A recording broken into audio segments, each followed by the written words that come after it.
It's LBI Region Report time, and Lori, here we are, our first program for the month of June. We have officially, I think that even though the calendar doesn't necessarily say summer yet, we have officially started summer at the Jersey Shore as far as I'm concerned. Memorial Day is behind us, and I think that we can dive into all the things that are summer at the shore. And we have a lot of things kicking off this week. Of course, so you mentioned summer. We have our summer social networking happening at Reynolds Garden Shop.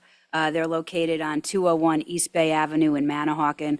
Southern Ocean Chamber is going to be doing a after-hours networking at their garden shop June 3rd from 6 to 7:30 p.m.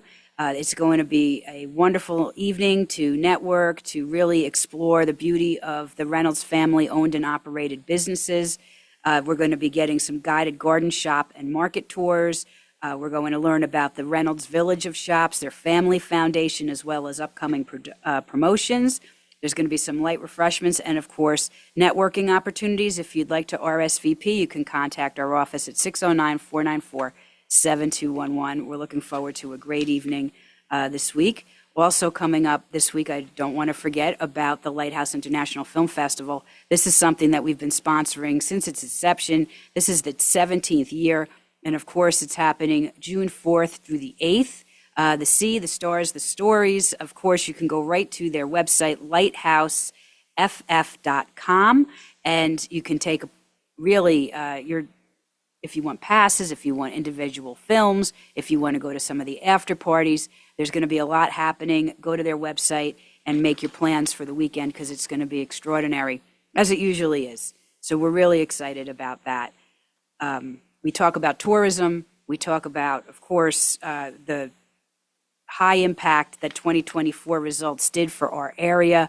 When we were at Advocacy Day for the New Jersey Tourism Industry Association, we found out all about how many millions of people were flocking to the Garden State, 123.7 million. And with that, Ocean County really represented, with day visitor volumes representing over 8% of the total. And Ocean County ranked third in the state for visitor spending, capturing with an impressive 11.5% share.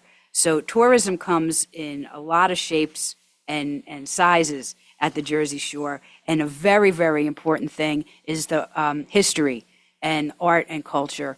And somebody represents that so well, and that's Deborah Whitcraft. She is the president and founder of the New Jersey Maritime Museum. And there's so much to say about that museum. It's located on Beach Haven on the Bayside. It's absolutely beautiful, the exhibits, just the authenticity of what it is to Long Beach Island and the Jersey coast. So we're so happy to have Deb join us this morning. How are you, Debbie? I'm great. Thank you, Lori. I'm happy to be here. Thank you. So we were talking about tourism and how important history is to really making people enhance their time while they're vacationing here, whether it's for the day or for an extended stay, really getting to know all the attributes and how much the Jersey Shore has done, not just for the state, but really, internationally. I know the work that you do there covers it. And if you want to talk a little bit about the museum and about some of your favorite exhibits. Well, the New Jersey Maritime Museum was built almost 20 years ago.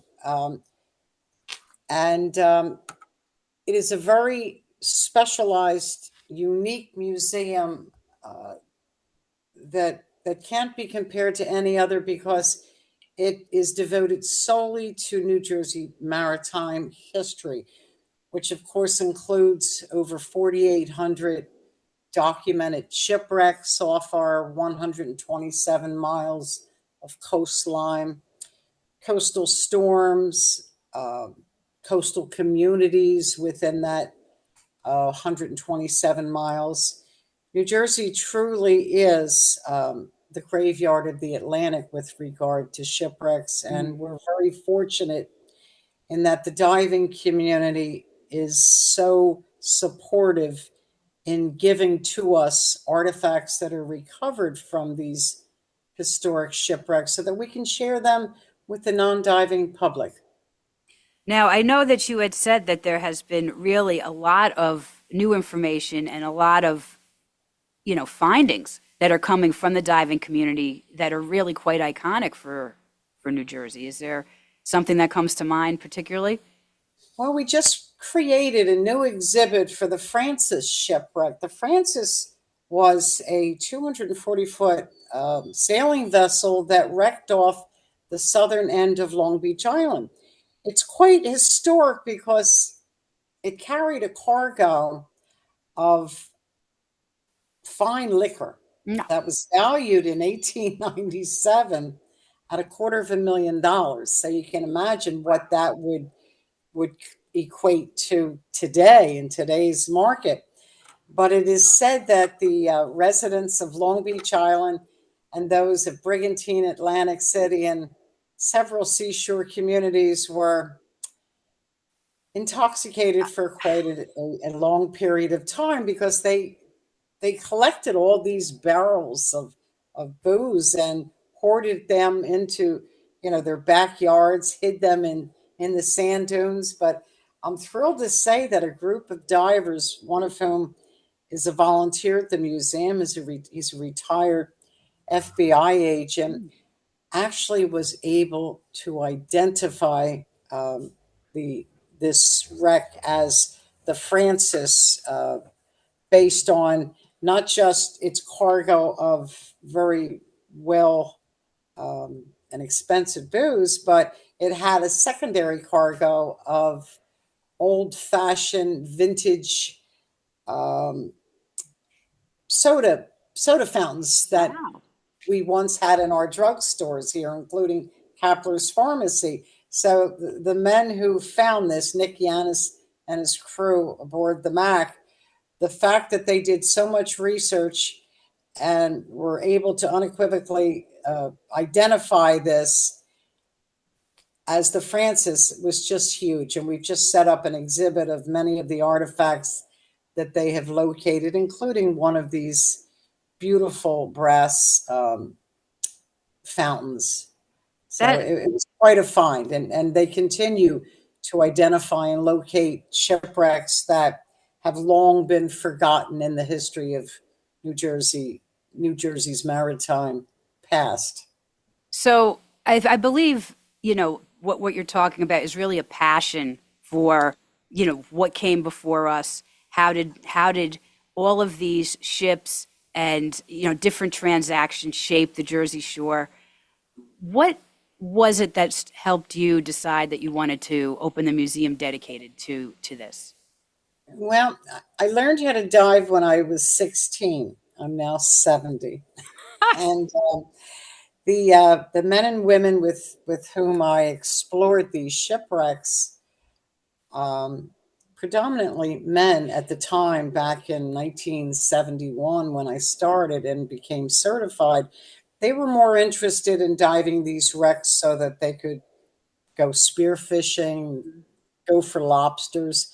But I wanted to know why those wrecks were there. I mean, to look at a huge shipwreck, it just sparked this sudden obsession on my part to figure out why there are so many and what their backstory is, Hmm. where they came from, where they were bound, what was their cargo, what efforts were made to save these passengers and crew when the ship either ran aground, collided with another vessel, caught fire, whatever the circumstances. So, since I was 16 years old, I decided that I needed to know more about New Jersey shipwrecks and maritime history. And to your point, it's endless stories because you're always discovering more, or you're always tapping into deeper research about maybe something that you didn't know about. So people can discover all of these treasures, at least find, I know you have just, your exhibits include maps and gear and just so many different things. What are the hours over the summer for the museum?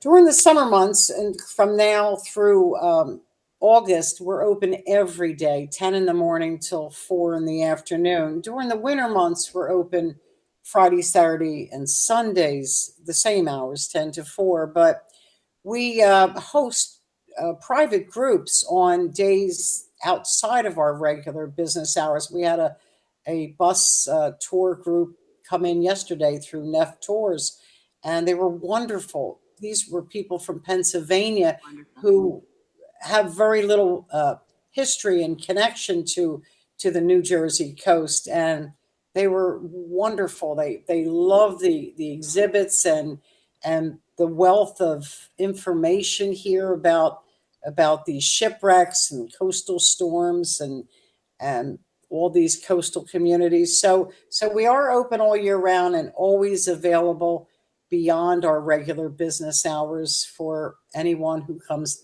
and wants to visit. So to have the exhibits, the museum opened, of course, all the research that goes behind it, the museum relies on fundraising and donations. So how can people find out more about better ways to support the museum?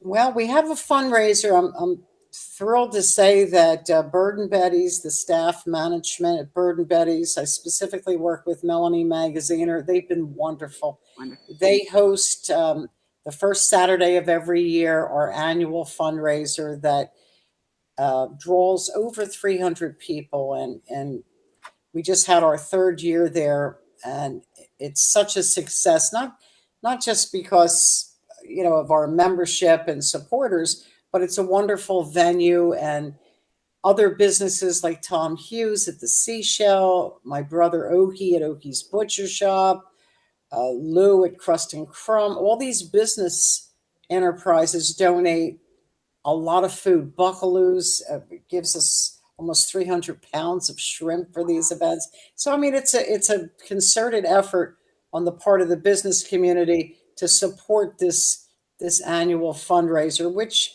raises about a third of our annual operating expenses. So between that fundraiser and memberships, we have an engraved brick paver program for our outside on Dock Road and on West Avenue. And when necessary, I do crazy things like dye my hair pink one year during COVID. And just this past winter, we had some major capital expenditures. So I was told that if I went into the bay I think it was 42 degrees, Oh, my goodness. that I would raise monies to offset our capital expenses. I'm happy to say that we definitely raised the money, and I ended up in the bay, but it was fun. Well, again, it's such a big part of the community and such a big part of your life that you've dedicated so much time and energy to preserving and continuing to discover. You're also an accomplished author. So I know I wanted to mention the books because you've really, when I say you're a researcher, I don't take it lightly. You really know your stuff. So did you want to talk a little bit about some of the books that you've authored?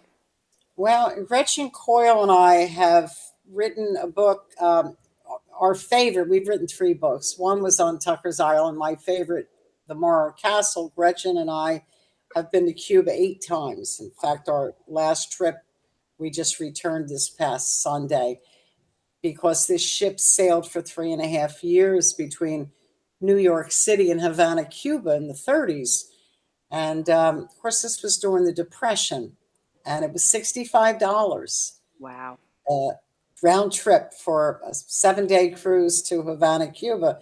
The $65 during the Depression was a lot of money. Unfortunately, this ship in September of 1934, on its return voyage from Havana, Cuba, when about 10 miles off Barnegat Light, it was set afire. And sadly, 137 people died in this disaster. And the ship ended up in front of Convention Hall in Asbury Park, where she sat for 6 months. That ship was built at a cost of $5.5 million. And 6 months after its loss there in front of Convention Hall, it was towed to Baltimore and it's cut up for scrap metal. They sold it to Japan. $34,000 in scrap metal. Wow. I suspect that much of that scrap metal ended up being returned to us some years later. Unbelievable story. But the other thing, too, is how it changed life-saving, correct? Well, I remember, when hearing your lectures, when this book came out, about how people, the life preservers that they were wearing were made of cork, and so it was, it wasn't very safe at all, and it was actually causing more problems when people were jumping off the ships. And there's just so much that's tied into these stories. And, to hear you speak about them, and I know that certainly there's plenty of recordings and things of nature, and you certainly do lectures. I really want to encourage people to go to the website, njmaritimemuseum.org. This is dedicated to the preservation of New Jersey maritime history. Follow on social media. Deb has a very active social media page. Or head down to Dock Road in Beach Haven and stop in during the summer, or if you're here in the off season on the weekends, and get to see in real time what's going on, the exhibits and the knowledge from Deb and her volunteers, because it really is extraordinary. We're very proud and happy that it's on Long Beach Island, it's in Southern Ocean County, that all this knowledge is just waiting here for people to come explore that, plus many other things. As Deb said, great restaurants, great other things to do when you're here. But really support the museum, find out more about the history of the area, and I think it adds to the enjoyment when you really know where you are and have a sense of what's happened here. And Debbie certainly is a great first stop for that. So thank you for taking time this morning, Deb, to talk to us, and for all you do to really keep New Jersey history alive. Thank you, Lori. My pleasure. Thank you. Have a great day and a successful summer. Thank you. You as well. So, yeah, really worth it to go stop in and see and connect, and certainly support the museum just whenever you can. It's an important part of our history. Yeah. But also, before we sign off, there's a few other events coming up. There is June 18th, the Connect Network and Win Young Professionals events. That's going to be happening at Lacey Road and Forked River. And then we also have Women in Business at LBI National later this month. So we're going to talk more about that in upcoming episodes. But thank you so much for tuning in, and please make sure to have a safe and wonderful week.